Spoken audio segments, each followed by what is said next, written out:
I had this interesting experience. It was a couple weeks ago. This doesn't happen very often, but they were doing there was a group, we're all together, and they were doing these icebreakers, those very uncomfortable things that people make you do. And they asked questions like, how many of you have left the country in the last 6 months or a year? And I'd left the country. And so you all had to go to one side if you had, and the other side were for those who hadn't. So I went to the side who had, and someone asked me, where did you go? And I couldn't remember. It wasn't selective amnesia. I don't have Post-it notes all over my house reminding me who I am and who my kids are, but I honestly could not remember where in the States I had gone. But I know I went. I went with people, so I have very credible witnesses that I went to the States. I remember this excellent pizza I ate while I was there. I remember the conference I went to. And I went through my Google Photos, and I know that I was in the States, but I honestly, to this day, can't remember exactly where it was in the States. Terrible. And it's because it was one of those trips where I didn't actually really have to do a lot of work to get there. There's someone else who understood what was needed, and they were able to make a way. So I literally had someone pick me up from my house and bring me to the airport. I had to be on time, I had to bring my passport, do all those things, but throughout the entire process, someone had taken care of all the details for me, and no word of a lie, up until the day I saw my ticket, I didn't know where I was going. I just knew I was going somewhere, and I was supposed to be there. And someone else had arranged the hotel, someone else had arranged the Ubers that we used while we were there, and someone had arranged our flights back. It was so nice as an adult to have someone know what needed to be done and make a way for me to really just sit back, relax, and enjoy the trip. And I gotta ask you, adults, when was the last time that's happened for you? Some of the kids in the room are like, well, this morning. My clothes were laid out, they put food in my mouth, hardly, and then, got me out the door to church. But how many of you have had an experience? When was the last time you felt that you didn't have to worry about details? You were able to kind of just go, someone understood what you needed, and they made a way for you, and so you can kind of just, without anxiety, just kind of rest and go about the motions. That would be nice, wouldn't it? But instead, many of you get yourself ready in the morning, not well, but you get yourself ready in the morning. Some of you have to get kids ready in the morning. You got to get out the door. You got to make sure everything's arranged. It's been a long time, but it would be really nice if someone did that, especially when life gets really difficult.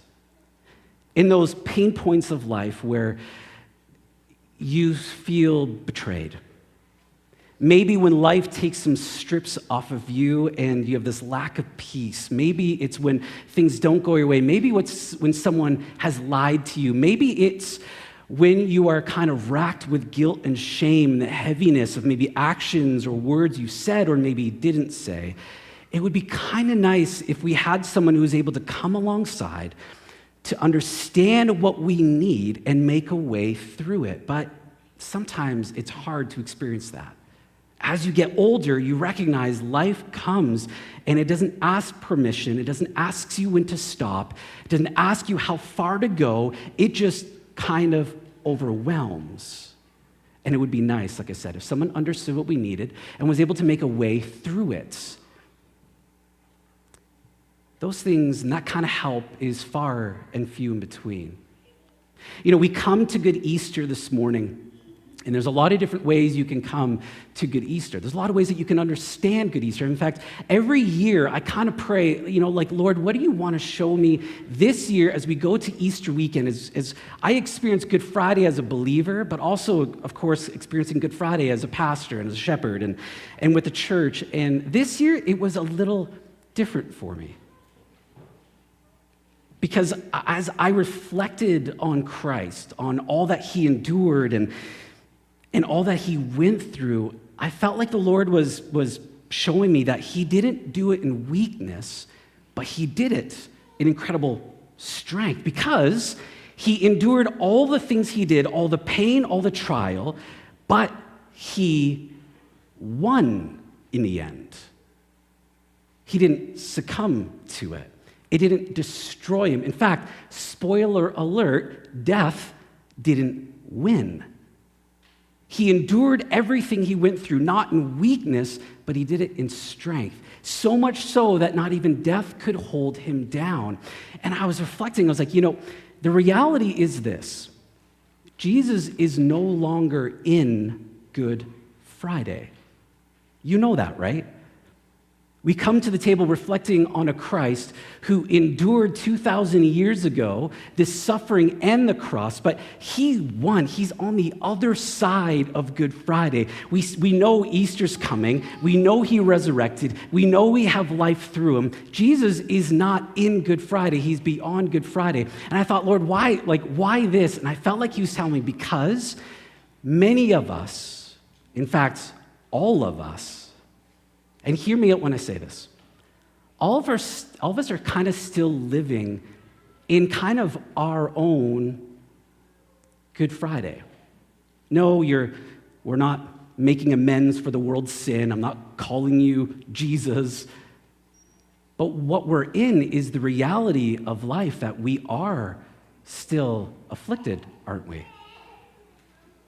Many of us do feel the sting of betrayal. Many of us, through time, maybe you're mourning, maybe you're facing circumstances, you're facing hurt. Some of you got a prognosis, and it is not bringing joy. Some of you, peace is being crushed, joy is being crushed. Some of us are facing literal death. Some of us are facing the weight of our own sin and crushed by it, that separation that we're feeling, whether it's guilt or shame. Some of us are in circumstances or moments we thought, I never expected my life to look this way. Some of us are in this place of right now, waiting for what God has for us later. We're living in this kind of Good Friday. We're in the now, but not yet. But the message for me, the message for us this morning, is that Christ endured the cross so we would know that he's present in our Good Friday. And this is what I mean by it. I think one of the reasons why we see and why we come, why it's so important that we reflect on all that Christ went through, is because I think one of the things it tells us right off the bat is this, is that he is a God that as you traverse life, knows and understands what you need, doesn't he? I mean, think about it. You think about all the different stages as his walk. You think about he's eating dinner with his friends, the disciples, the followers, his closest 12. They spent 3 years. He calls them out, come follow me. They spend life. They watch his miraculous life. They listen to his words. They experience transformation. They see transformation. And they're sitting at a table, and Jesus, as he's sitting with his friends, knows he's going to not just be betrayed by one of them, but will be abandoned by all of them. He knows abandonment. He's praying in the Garden of Gethsemane. And he asks his friends, would you mind staying up and praying with me? And what do? They all sleep. That's why I say if you're looking at your devotional time while you're laying in bed, you're not as good as the disciples. You're probably going to fall asleep. They abandon him. You have Peter who denies him, even though he says, I will never deny. We have Peter who denies him, so he knows being denied. We have him at the trial, and he's being tortured. And I won't go into specifics, but he's being whipped with something that is meant to get a human to the point of not just wanting death, but praying for death. They have this pain scale that they have for humans, and whereas maybe stepping on a Lego piece in the middle of the night is at about a 6 or a 7, they say that what Jesus experienced is beyond the scale, but he also felt that for hours on end, as his body was being scourged, ripped apart, with a crown of thorns pressed on his head. And not just that, constantly mocked, misunderstood, facing injustice. And then he's forced to walk half a kilometer, and that doesn't maybe seem very far. Some of you are like, well, we walk that every day. But think about being scourged to the point of death.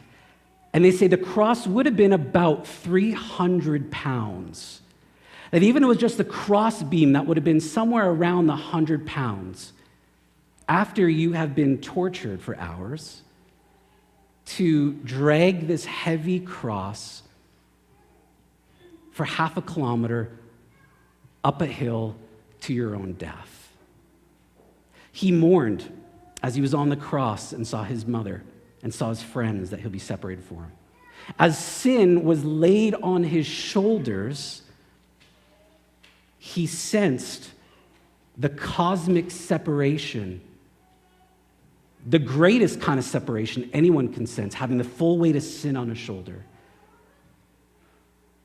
I mean, we have, as the writer of Hebrews tells us, we have a high priest who is able to empathize with our weaknesses.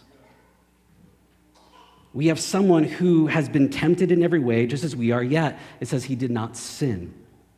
It says, let us then approach God's throne of grace with confidence, listen to this, so we may receive mercy and find grace to help us in our time of need. Now, the idea of a high priest is this, is what happened is a high priest would take the prayers of the people and they'd be like a mediator and they would bring it to God. And what he's saying here is that we have Christ who removes the separation, but he not just understands what you and I need, he actually endured all of those things. And he sits at the right hand of God, and he is for you. He's present in your time of need. You know, there's a difference between someone who watches and who's able to say, oh man, that's terrible, and someone who has gone through the same suffering and then is able to be intimately aware, to know what you and I need, and to minister to our wounds. That's the first thing we understand about Good Friday, about this pain, is that we have a Christ who endured it and won to remind us that he understands and he knows what you need as you face life, face affliction. But the second thing it reminds us and it tells us is not only does he understand and knows what we need, secondly, that he made a way through it so that we can rest. I mean, if you think about anyone who could have lost hope, could have lost peace, who could have lost joy, who could have lost themselves, could have allowed, themselves to kind of just despair and lose their strength, it would have been Christ. It would have been him. Because under the weight of all that, any single one of us probably would get to the point where we would be crushed. And maybe you say you can get through some of this, but when it comes to that cosmic separation between you and God, when it comes to actual physical death, you and I would be crushed under the weight of death. It's very hard to live without hope, without peace, to live in despair of our present and our future, to be misunderstood, to see injustice happen or happen to you. It would crush us. But what if I told you that is exactly why Jesus went through it? He knew you and I would be crushed by it. And instead, he won so that he can make a way through. And the invitation is for you and I to know a God who says, listen, when you are in despair, in your weakness, allow me to come in and provide hope. Listen, I know that you are facing something and it's hard to find a sense of peace with God when you're crushed by your sin or you're weighed down with shame and guilt. And yet we have a Christ whose body was crushed, body was open, and what he bled was peace for you, between you and God. We have a Christ who understands that in your affliction, you can have joy. In your despair, you can have hope. Justice and injustice. When you feel lonely, he becomes a friend. When you're abandoned, he becomes present. When you are weak, it's where he becomes strong. And this was alluded to throughout Scripture. I mean, in Isaiah, which is if you're unfamiliar with the Bible, in the Old Testament, Speaking of this Messiah of Jesus, says this, but he was pierced for our transgressions. He was crushed for your iniquities.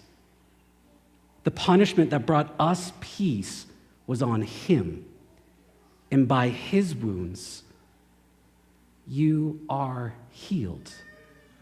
Jesus, speaking earlier in his life, in fact, he had this invitation, and he says this, he says, come to me, all who are weary and burdened, and I will give you more to be worried about.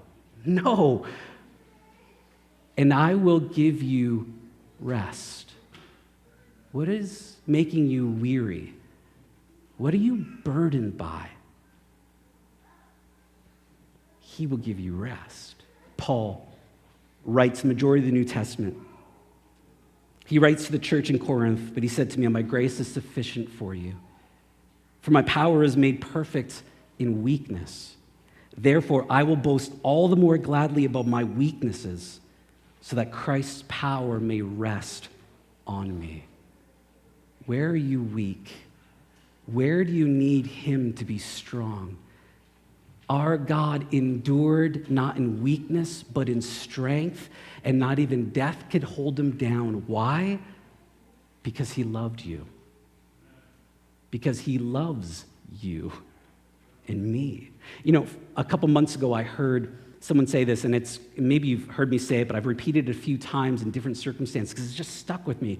And it was very simple. They said, nowhere in the Bible are you called anything other than a child of God. You're not an adult of God, a grandfather of God. You and I are always children of God. And what we have here is his strength as he endured and won was the ultimate show of his incredible love for you and for me. So yes, we take time, we reflect on what pinned him to the cross.